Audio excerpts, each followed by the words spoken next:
اگر لوگوں میں کسی طرح کا جھگڑا ہو اور وہ عدالت میں آئیں تاکہ قاضی ان کا انصاف کریں تو وہ صادق کو بے گناہ ٹھہرائیں اور شریر پر فتویٰ دیں،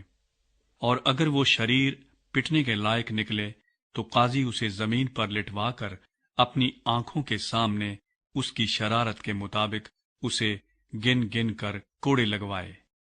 وہ اسے 40 کوڑے لگائے، اس سے زیادہ نہ مارے، تا نہ ہو کہ اس سے زیادہ کوڑے لگانے سے تیرا بھائی تجھ کو حقیر معلوم دینے لگے۔ تو دائیں میں چلتے ہوئے بیل کا منہ نہ باندھنا۔ مردہ بھائی کا حق۔ اگر کئی بھائی مل کر ساتھ رہتے ہوں اور ایک ان میں سے بے اولاد مر جائے تو اس مرحوم کی بیوی کسی اجنبی سے بیاہ نہ کرے، بلکہ اس کے شوہر کا بھائی اس کے پاس جا کر اسے اپنی بیوی بنا لے، اور شوہر کے بھائی کا جو حق ہے وہ اس کے ساتھ ادا کرے، اور اس عورت کے جو پہلا بچہ ہو وہ اس آدمی کے مرحوم بھائی کے نام کا کہلائے، تاکہ اس کا نام اسرائیل میں سے مٹ نہ جائے۔ اور اگر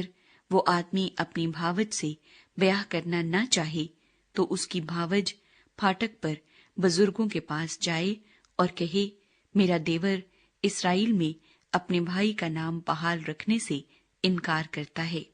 اور میرے ساتھ دیور کا حق ادا کرنا نہیں چاہتا۔ تب اس کے شہر کے بزرگ اس آدمی کو بلوا کر اسے سمجھائیں، اور اگر وہ اپنی بات پر قائم رہے اور کہے کہ مجھ کو اس سے بیاہ کرنا منظور نہیں، تو اس کی بھاوج بزرگوں کے سامنے اس کے پاس جا کر اس کے پاؤں سے جوتی اتارے اور اس کے منہ پر تھوک دے، اور یہ کہے کہ جو آدمی اپنے بھائی کا گھر آباد نہ کرے اس سے ایسا ہی کیا جائے گا۔ تب اسرائیلیوں میں اس کا نام یہ پڑ جائے گا کہ یہ اس شخص کا گھر ہے جس کی جوتی اتاری گئی تھی۔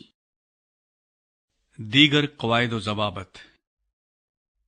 جب دو شخص آپس میں لڑتے ہوں اور ایک کی بیوی پاس جا کر اپنے شوہر کو اس آدمی کے ہاتھ سے چھڑانے کے لیے جو اسے مارتا ہو اپنا ہاتھ بڑھائے اور اس کی شرمگاہ کو پکڑ لے تو اس کا ہاتھ کاٹ ڈالنا اور ذرا ترس نہ کھانا۔ تو اپنے تھیلے میں طرح طرح کے چھوٹے اور بڑے باٹ نہ رکھنا۔ تو اپنے گھر میں طرح طرح کے چھوٹے اور بڑے پیمانے بھی نہ رکھنا۔ تیرا باٹ پورا اور ٹھیک اور تیرا پیمانہ بھی پورا اور ٹھیک ہو، تاکہ اس ملک میں جسے خداوند تیرا خدا تجھ کو دیتا ہے تیری عمر دراز ہو،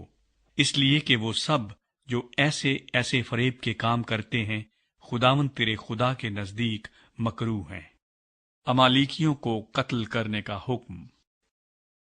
یاد رکھنا کہ جب تم مصر سے نکل کر آ رہے تھے تو راستے میں امالیکیوں نے تیرے ساتھ کیا کیا، کیونکہ وہ راستے میں تیرے مقابل آئے اور گو تو تھکا ماندہ تھا تو بھی انہوں نے ان کو جو کمزور اور سب سے پیچھے تھے مارا، اور ان کو خدا کا خوف نہ آیا۔ اس لیے جب خداوند تیرا خدا اس ملک میں جسے خداوند تیرا خدا میراث کے طور پر تجھ کو قبضہ کرنے کو دیتا ہے، تیرے سب دشمنوں سے جو آس پاس ہیں تجھ کو راحت بخشے، تو امالیکیوں کے نام و نشان کو صفائے روزگار سے مٹا دینا۔ تو اس بات کو نہ بھولنا۔